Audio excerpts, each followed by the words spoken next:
Ladies and gentlemen, please welcome the man who swears the dog ate his battle plans, Craig Charles. Robots fall into two groups. Either they're your Terminators, psychopathic killing machines who'd sooner cut off your arms than say how you're diddling, or they're like C-3PO, always packing a light lunch whenever Luke Skywalker goes on a suicide mission. So which category do the robots in Robot Wars fall? After all, some of them are cute, some of them are colourful, and some of them look like the demon love child of a microwave oven and a vacuum cleaner. The thing is, whatever they look like, the 8 robots here to do battle for a place in our series semi-finals are Terminators, every last one. Let's just hope I'm not the one they've come back to kill. Philippa, who are tonight's psychos? Thank you, Craig. We have a gathering of stunning robots in the pits at the moment. This is Victor. First up, you can't see, unless you come round here, the flail, which is the most significant part. If you can... Wow. And apparently it goes so fast that it goes blurry, so that's going to inflict some damage. Look at this monster. This is, how do you pronounce it? Tomtron. Thank you very much, because I'm not very good at my pronunciation. Is it the most beautiful creature? It used to be a lot more lethal, but it was far too big and far too heavy, so they had to take off half the weapons. But the important thing is they kept the decoration, which I think is really good. This is Trident. In here is a modified stair lifter. Would you believe it? But it's shiny now, and it's beautiful. Hopefully not to have too many scratches on it. You may understand why this is called Scarab when you look at its pincers. And how much pressure did you say these two can inflict? 2.5 tons at the tips of the jaws. Yeah, so that's got to hurt. And hello! Hi. Dreadnought team. Yep. No, Dreadnought, well, team and helper. Because Ken, you may remember, is on holiday in Florida. So we're not saying hello to him because we're very annoyed with him for lying by the pool. It's outrageous. Modifications include... New motor for the forks. New motor for the fork and a complete forks. makeover. And a complete makeover. New shell. It's fantastic. This is a new one, Ratus, who apparently is very old because he came through in the 17th century, 14th century. Was it that long ago? Oh, my memory. You've forgotten. Carrying the bubonic plague. Ratus used to be a lot longer, but then they realised they couldn't fit him in the car and bring him to Robot Wars, so they had to cut him in half. He still works just as well, though, apparently. This is Psycho Killer. They tell me it's Salvador Dali painting on the front. Yeah, I can see. Classic wedge shape with the axe. So hopefully that will work very well. We know from the past it does. SMIDSI stands for... Sorry, mate, I didn't see you. Which we'll be expecting this lot to say when they come out of that horrible arena. The gnashing jaws of doom will be inflicted on anyone who comes anywhere near SMIDSI, I think. What, the gnashing jaws of Ratus spreading pestilence? Or will it be SMIDSI for sorry mate, I dented and smashed you? Twin Trin against Trident, looks like a shiny wheelie bin. Scarab with the pincers against Victor 2, here to stay or gone in a blur. Psycho Killer, Dali on a wedge against the alien-looking Dreadnought. That's how they line up in round 1. Too late for our robots to kiss and make up now. Let the wars begin!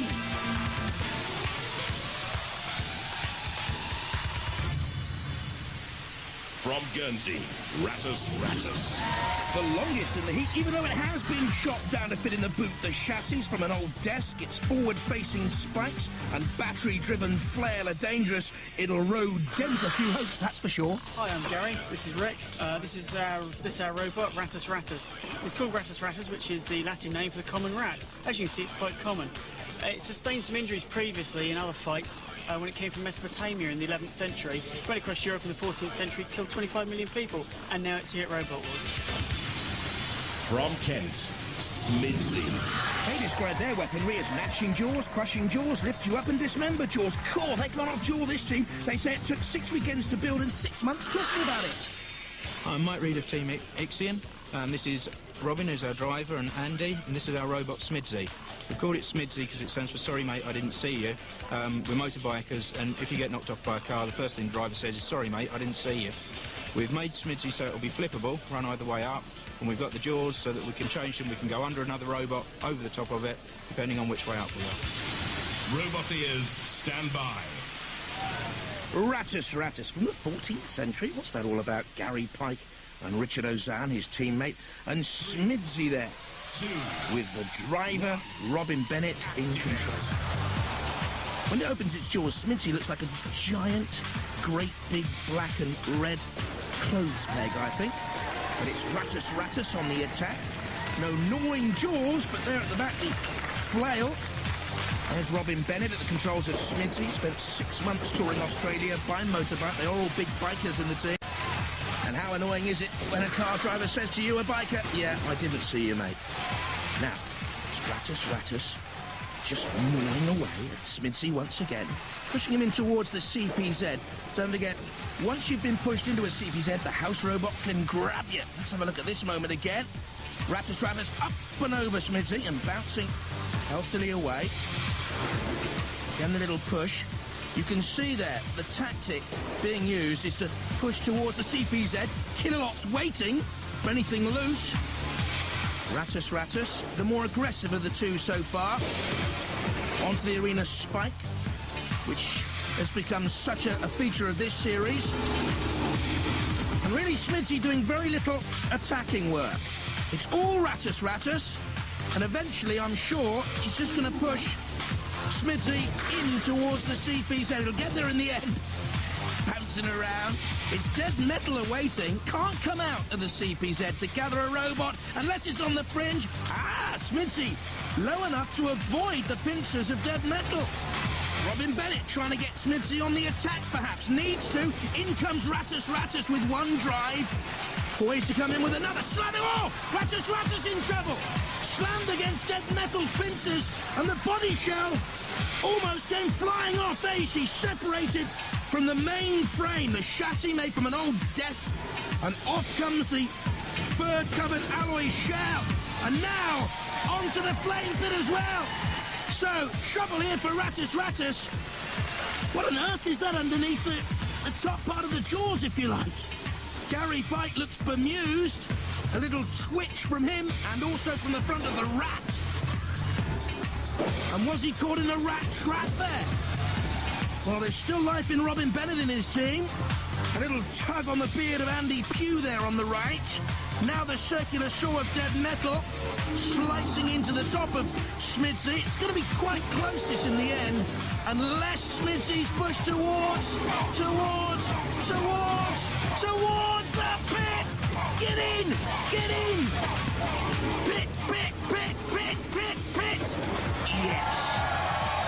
Smithy's finished. I think Ratus deserved it in the end. The rodent rules. Ratus go through.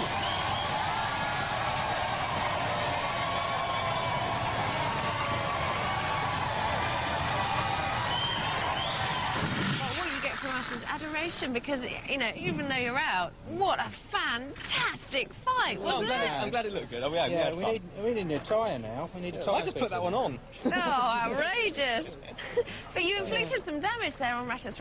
No, we didn't. They inflicted it on They rammed us badly and damaged themselves. And the Ratus are really good guys. And, like, we wouldn't have even fought today if they hadn't lent us half their tools and a good chunk of their spares. Really? Yeah, the really spirit in the pits has been amazing. We've been working on that for the last 2 days. So, what can you say? Wonderful. Fantastic. Really good bunch of people. Look! All this woodwork gnarled up. Some nasty spikes out there. What was this bit that was hanging out? That was to stop the front from collapsing, which didn't work. No, it's all in bits in there. It is, but we won. You won. It was won. Stunning. I was saying to the other guys, it was one of the best fights I've seen in an awfully long But time. I have something to say to the other chaps. Sorry, mate, I didn't see you.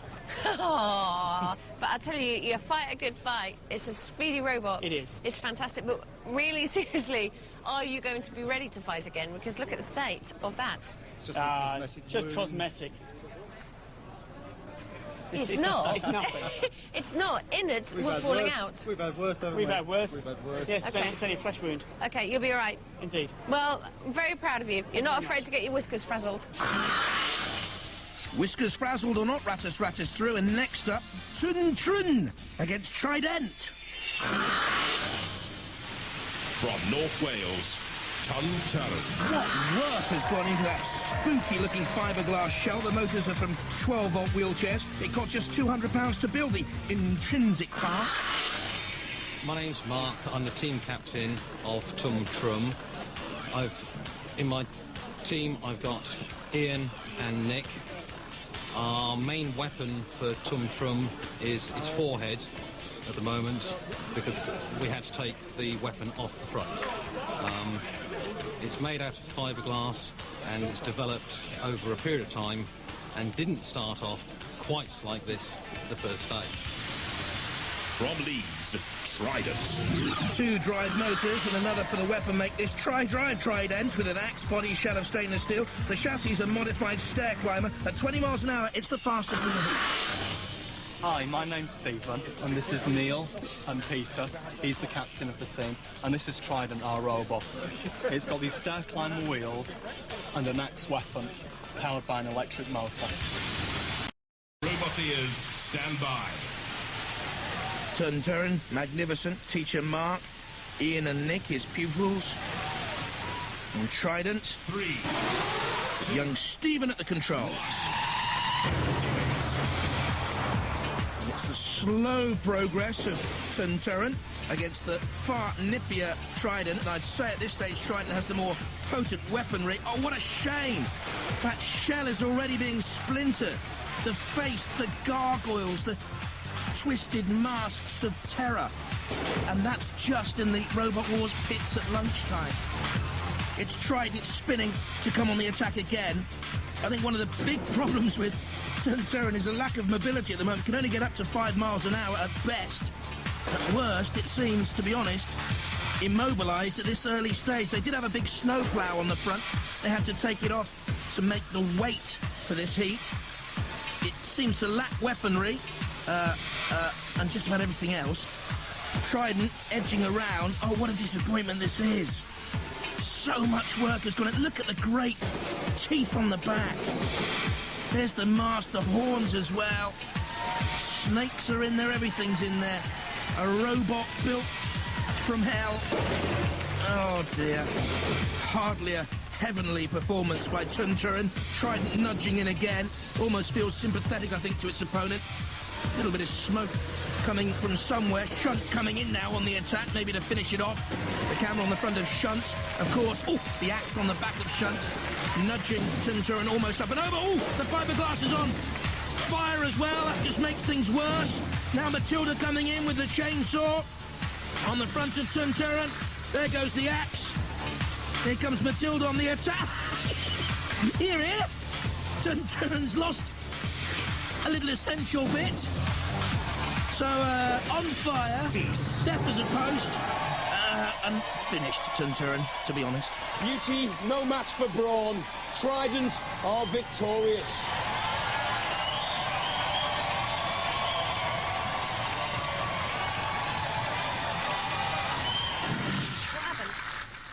Lost all power. It just wouldn't go. After that initial... After the initial we hit it, yeah, and then it stopped. For some reason it stopped. We don't know why yet. Just trying to get the shell off. and then the flames started licking out from between the ears and the eyes of the creatures that were on the robot. Well, it was designed for that. Yeah, art. Art in the arena, that's what we like. Thank you very much for supplying that. Are you happy? Very happy, yeah. Happy to win, sad to destroy it. Yeah, it's so beautiful. Sunshine is just gorgeous. It was such a pity to destroy it. Yeah. Any damage that we should know about? The weapon seems to have stopped working. Yes, we did wonder if that was the case, because you weren't going for it with the weapon. I know, that's why I was just swinging the background and hitting it with that. That's all I could do. We'll go and fix it then. In the rubbish, Twin Trident through, Scarab against Victor 2 next up. From Potter's Bar, Scarab. Sleek design, it'll beetle around the arena at only 8 miles an hour, though not quick. The jaws are hydraulic, the frame tubular steel, the 24-volt motors come from a wheelchair. Hi, my name's Martin Eves. I'm captain of Team Scarab. This is my teammate Andy, who'll tell you about Scarab. Our main weapon is these jaws, and between them we've got about 2.5 tons of pressure, so hopefully we're going to bite some things. And also we've designed it so if it gets flipped by a wedge it can be driven the other way up. From Surrey, Victor. Wakey, wakey! The main weapon's a Morning Star flail, 2 foot in length. The body shell's made of steel, powered by 2 wheelchair motors. Took 6 months to rebuild from the last series. Hi, I'm Guy, team captain. Teammates Gareth and Kenneth. This is Victor. He fought in the last wars, still got scars from Matilda. It's the same frame, but with a much improved weapon at the front, which now spins around and also goes forwards and backwards. This was Victor in the last wars. Damaged by Matilda, we heard. Running the gauntlet and straight into Kill-A-Lot. Guy was at the controls. Showed good manoeuvrability and bravery. And it was a good run, you know. Roboteers, stand by. Here, Victor's newest opponent, Scarab, then. With Martin Eves there on the right, at the control, Andrew Miles. And Victor, too. Once again, Guy Pickett at the controls. He wants to become a famous DJ, he tells us. Now spinning the flail of Victor 2. Immediately on the attack on Scarab. It is a bit of a blur, isn't it, that Morningstar flail, 2 foot in length. It's powered by a motorbike starter motor with the weights on the end to cause damage. Little scene of that. Ooh, something came flying out there. I'm not too sure what it was. Let's have a look. Oh, it's the grill at the mesh. There, protecting the engine compartment of Victor 2. The house robots will have noticed the flail also seemed to be impaired there. Kill-A-Lot just zooming in to see what sort of damage he can cause in the next few minutes, I would suggest. Oh, there's his lance immediately on the attack. But Scarab seems to be in trouble here on the arena pins. Paws are working, but there's no one with their paws on the remote controls.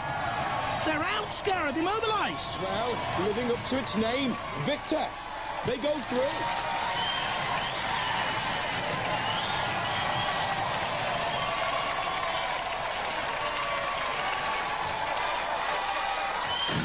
You got disabled, and it seemed to be about when you went on the spikes. Yeah, we can't see any holes. We had a look on the days, we can't see any holes, though. So. Really? So you looked like it went mad on those spikes. Yeah, well, we can't see any holes in it, but I just didn't see the spikes. I just have to take the blame. You know, with those spikes, you know, this is the point of the spikes, that you're not meant to be able to see them, but everyone really knows they're there. I know. It's like the other guy from Kilohertz saying, I forgot about the pit. Yeah. Don't, you know, just don't do that. I mean, I know you've won, and congratulations, but do you think that's a bit too high because it's kind of looping around over the top? Well, it should have come down, tilted a bit further forward, we thought. Oh, it was designed to go down a bit further, but it didn't go down a bit further. Oh, let's go into a war and forget about the enemy. Scarab, you sure? Victor 2 through. Psycho Killer next up with Dreadnought. From the Wirral, Psycho Killer. Took 2 months to build. The axe is powered by a wheelchair motor, ready for thrills and suspense. Hitchcock Psycho wasn't as frightening as this. Coming, mother!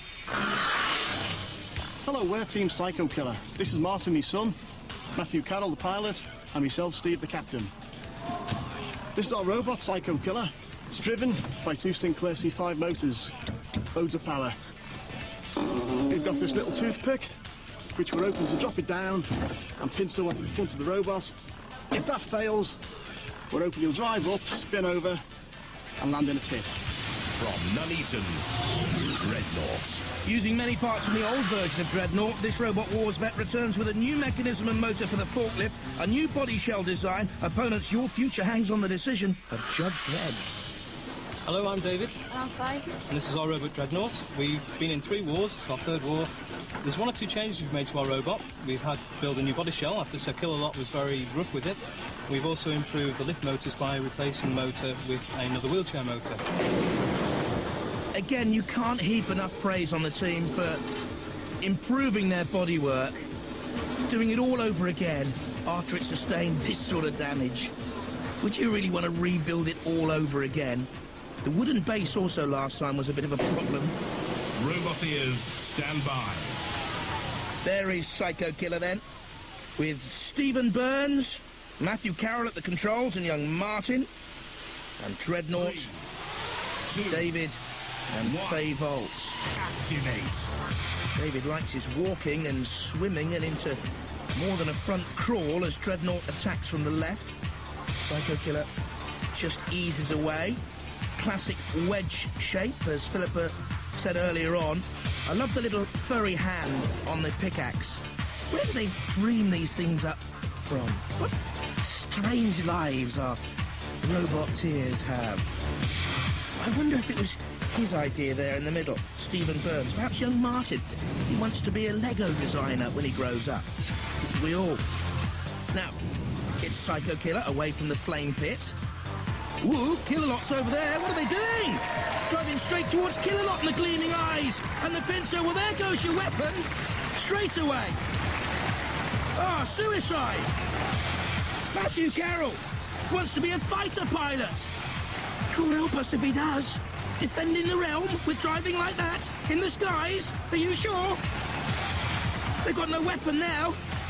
It's just... Look at it. What a sorry-looking thing sticking out. Looks like an earbud. Clean your ears out, let alone take Dreadnought on. Faye likes it. David Voles at the controls. A little push of Psycho Killer. I think the heart has gone out of the Psycho Killer team. And in comes Shunt, slam. A little lift of the snow plough at the front of Shunt. Look at the damage on the side of Psycho Killer as well. A couple of dents, a couple of slices, and... Oh, look at that! In comes Dreadnought again, this time trying to push up and under. Psycho Killer now driving curiously towards Dead Metal. It's been a nightmare for them out there. Psycho Babel, let alone Psycho Killer. The Dreadnought team know they've got victory between their little pincer ram. Spiky things at the front. In comes Killalot, in comes Shunt, down comes the axe blade. Pinned in there to the top slot of Psycho Killer. Such, oh, look at those slices. I don't think we've seen marks like that for a while. Under the base now of Psycho Killer, more damage. Long ago immobilised, it would seem to me. Perforated and punctured. Pinned. Pummeled. Punished. Psycho Killer. Into the CPZ. The House Robots finishing him off. Dreadnought victorious and through to our second round.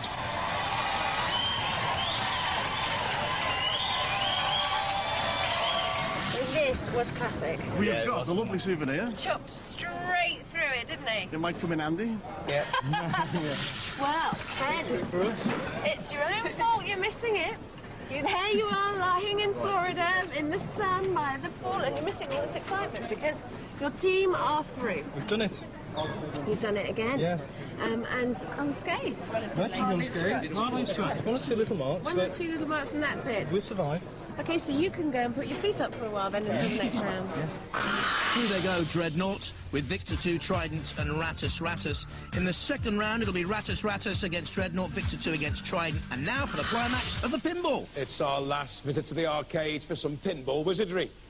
Will our final entry storm the leaderboard or sink into oblivion? Hey, let the trials begin.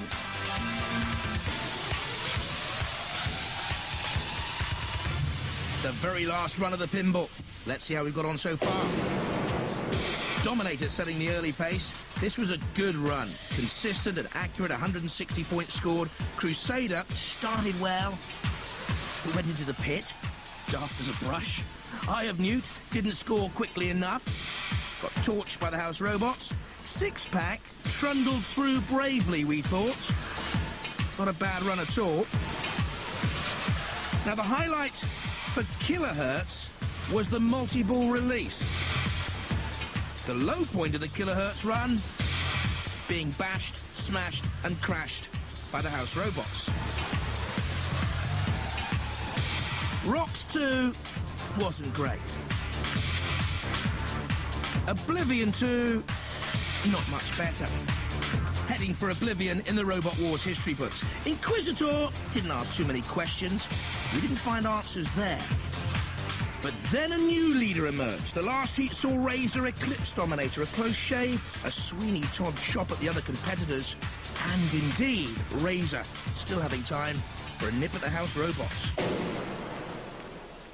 210 points scored, magnificent. 50 clear of Dominator. There you can see the bravery of Six-Pack. But Mortis can kill off even Razor if it runs true to pedigree, with that axe and lifting arm, and quite heavy too, to dodge the House Robots. The Mortis team of Rob Knight, Arthur Chilcott and Benjamin Gordon. Rob, Arthur, veterans of Robot Wars. Arthur in the middle. Rob Knight at the controls. Roboteers, stand by. Most sophisticated controls we've seen in Robot Wars, really. Activate. Mortis, really hungry to get out on the attack. Ah, taking those barrels first. Well, this is an unusual route, an unusual tactic, and the sphere goes down too. Good point scored early on.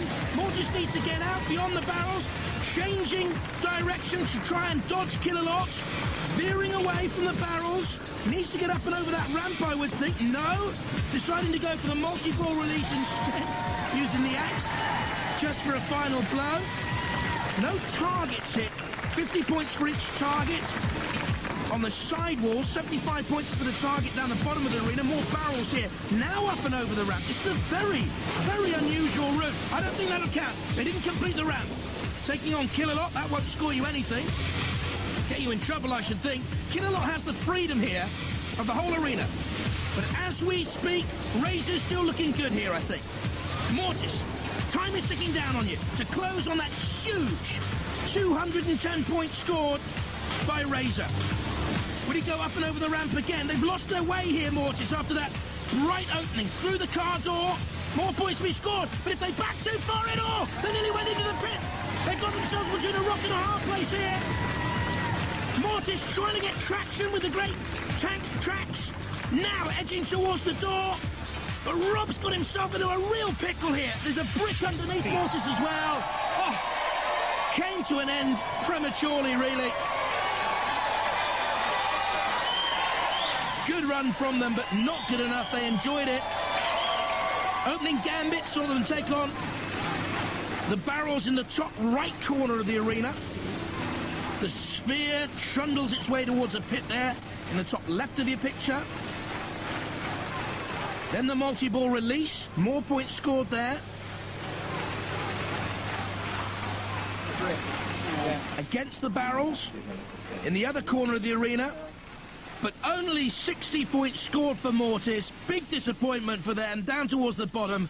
Razor, though, with 210 points. Worthy champions. A brilliant run from a splendidly entertaining team. Simon Scott on the right, Vincent Blood in the middle, Ian Lewis on the left-hand side. And Razor, the Pinball Warrior Challenge champions, deservedly so.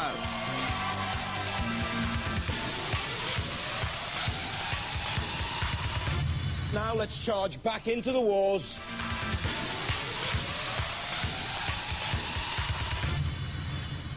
Lining up in round 2 of Heat P, Ratus against Dreadnought, Victor 2 against Trident, and don't forget they're playing to fill the last place in our semi-final lineup.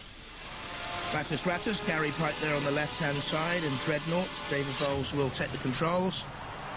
Ratus, splendid design. Dreadnought looks awesome, doesn't it? Roboteers, stand by. 3, 2, 1, activate. Ratus is the heavier, but Dreadnought probably is the speedier, and you wonder what damage Ratus took in its last battle against Smidsy, when the shell, don't forget, was lifted up and almost off the main chassis of Ratus, which obviously has a problem here right from the start. They say it came from the 14th century. Well, the engines have probably ground to a halt long ago since then. And Dreadnought here, very much in the ascendancy early on. There's no life in Ratus at all. Well, it's Dreadnought that will be going through, I would think, on the evidence of what we've seen early on here, to the splendid times, and hardly Boomtown Rats. Ratus edging away from the pits, into trouble, because now you see the house robots can come in. They're allowed to come in for the kill if a robot's been immobilised. And let's be honest, it has. Hard cheese for the rat. And Dreadnought's really won here by more than a whisker. What we'll see here at the tail of this heat is no future for Ratus Ratus, despite the whirling tail there, the flail at the back, and the forward-facing spikes doing no damage whatsoever. Matilda shunts it around into the CPZ. Oh, lovely, says Flash, with the pincers to create a little bit of damage. I think really that the damage was sustained in its first round victory here, Ratus Ratus. You can see where it's been patched up for this second round clash. All Dreadnought needs to do is stay away from trouble, unlike Ratus Ratus, which has now been sliced apart. Well, it really is caught in the rat trap there, isn't it? It's Matilda's chainsaw, bumping and barging. Gary and Richard in the Ratus Ratus cherry picker. In comes Dev Metal now. A little bit of a slice. Oh, yes, thank you very much, sir. The smoke from the impact. Oh, yes, sir, thank you. And again. Yep. Not 3 cheers for Ratus Ratus, 3 tears for Ratus Ratus from the third attack from Dev Metal. Oh, really slicing into the innards of the rat. What a horrible thought. Dreadnought bouncing away. Don't get into trouble now, whatever you do, David. Stay away from Shunt and Co. Another scar of battle for Ratus Ratus to remember the House Robot Spy. Dreadnought wisely getting away from trouble. And Dreadnought make the heat final. It's back to sewers for Ratus Ratus as Dreadnought fights on.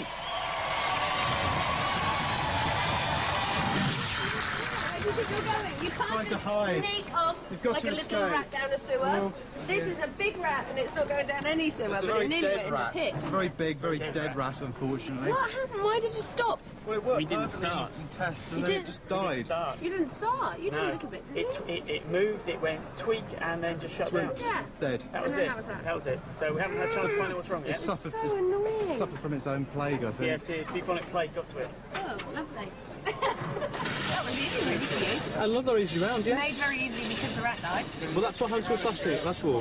Yeah. We died, Yeah. so I know how they feel. Oh, so you it feel really is horrible. avenged as well. A little bit avenged, yes. It's calming.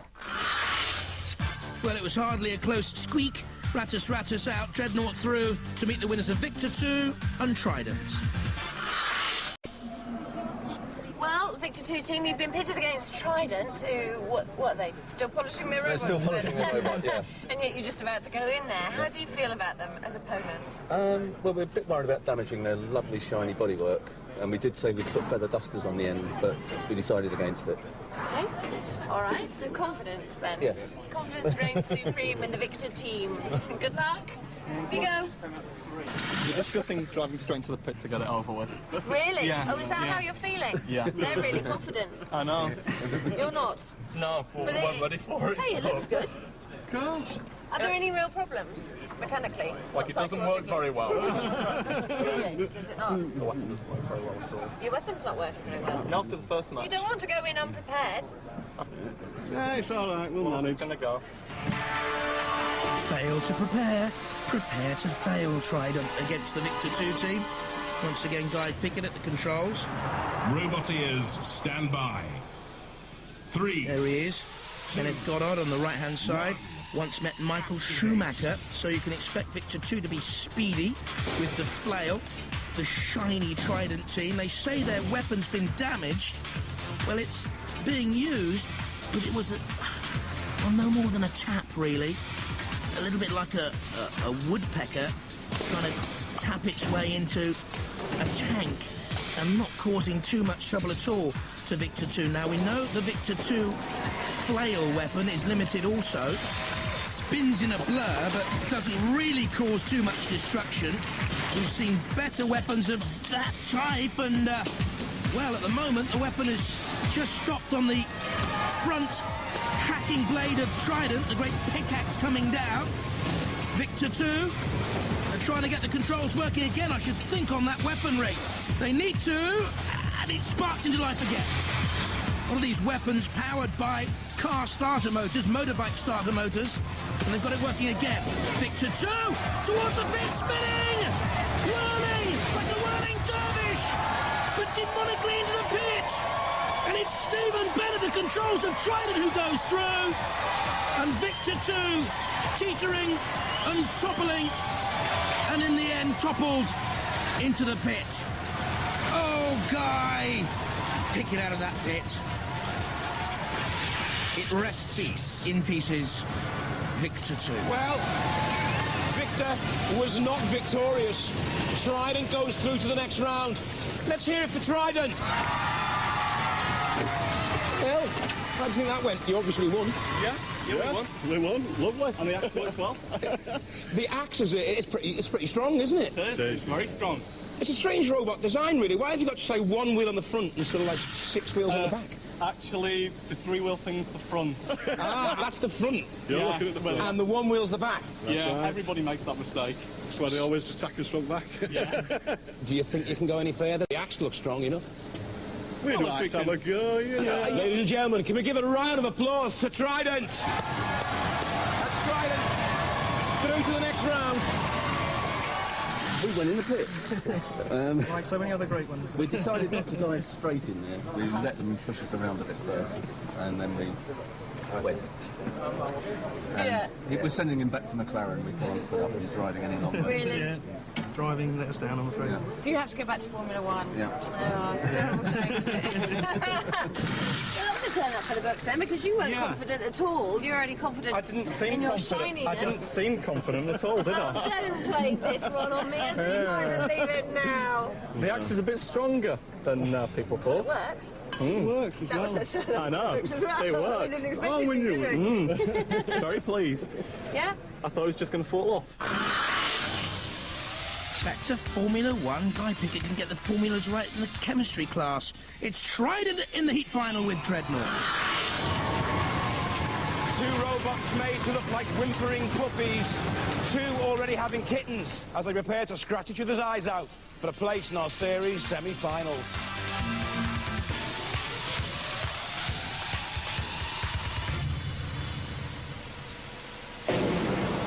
The scalp so far for Dreadnought, it was Psycho Killer first of all, and then Ratus. And for Trident, Twin Turin defeated, and then Victor 2 in the pits.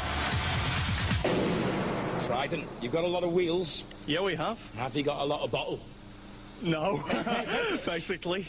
How do you think it's going to go? I have no idea. Anything can happen in the next couple of minutes. You're not feeling confident? I'm not unconfident, I'm not confident. I don't know what will happen against Dreadnought. I've no idea. This is for a place in the series I know. semi-finals. I know. Prepare to do battle. Good luck, lads. Dreadnought. Aye. How are you feeling then? Quite confident. We've come a lot further than last war. You have, haven't you? Yes. Prepare to do battle for a place in our series semi-finals. Give them a round of applause, ladies and gentlemen.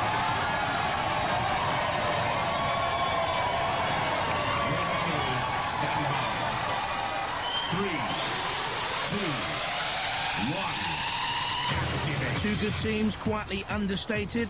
Dreadnought nervously away, perhaps. Trident on the attack with the axe weapon they say is so powerful. Not too sure about that. Dreadnought has the splendid body shell, newly designed after the damage from the last series. David and Faye Vols are Robot Wars veterans. Again, Trident on the attack. The forklift at the front of Dreadnought has a new mechanism in this series as well. Really good robot, they say Trident is, with those curious wheels on the front. Again, now, this time, the pickaxe has caused a couple of dents there. Stephen Bennett, the controls, loves his computer graphics. He plays the guitar as well, and he's certainly in tune here at the moment. A couple of dents there. Are there any more than that, I wonder, on the body shell of Dreadnought, which is slightly the lighter, but the slower of these two robots. And the weaponry of Trident could be important here, because they've been the more adventurous, certainly. Friction smoke on the side of the arena, thrown into the air. Dreadnought's pinned in there. At the back, the pickaxe of Trident holding it in position. So, perhaps immobilised on the arena circular blades, allowing dead metal to come in with a thrust. I'm hearing from the judges' cherry picker that Dreadnought has been immobilised. That's why the signal's gone out to the house robots. They can come in and attack Dreadnought. And I think they're just exacting revenge now on Trident. House robots come from dark and dingy places. They do not like sleek and gleaming shiny machines, Stephen Ben. And this is why they want to rip and shred and tear. Get your polish out, boys. You will need it to repair your tattered machine. You see, we admire all your work. We really do. Splendid effort, lovely design, beautiful machinery. And then we like to mash it and break it and bend it and tear it, tatter it and destroy it. Ooh, lovely. And Matilda now coming in with her chainsaw as well. We're enjoying it. This is a party for us, you see, on Robot Wars. Trident the winners, we don't care. Take some of that. Poor old Dreadnought, long ago dead. Dreadnought gets naught. It was obviously disabled long before Trident. The house robot's a bit naughty there for going in on Trident, but Trident goes through to the series semi-finals.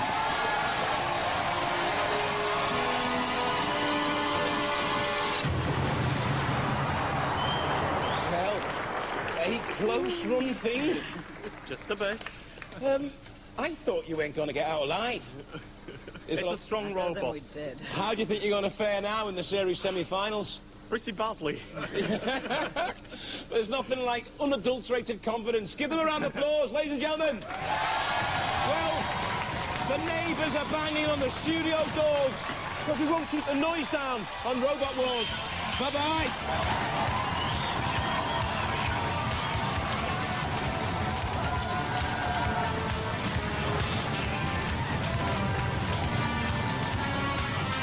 After 16 heats, 128 robots, we're down to 16. We're back next week with our first semi-final of 8. And what a lineup we have for you as well. First of all, Firestorm, Zippy and Nippy.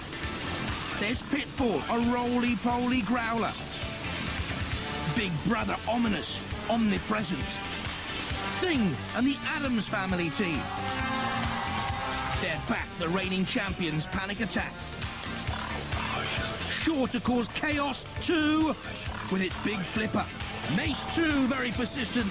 And of course, if they can get things straight, robot number 8, today's winner Trident, through to the first semi-final. Now that you've got decent air conditioning, It shouldn't overheat. some nice aerodynamic moulding, you should be even faster. Yeah. Oh, yeah. Before, yeah? That's why we let them do it. Good. I mean, I'm not letting them do it, of course. Of course.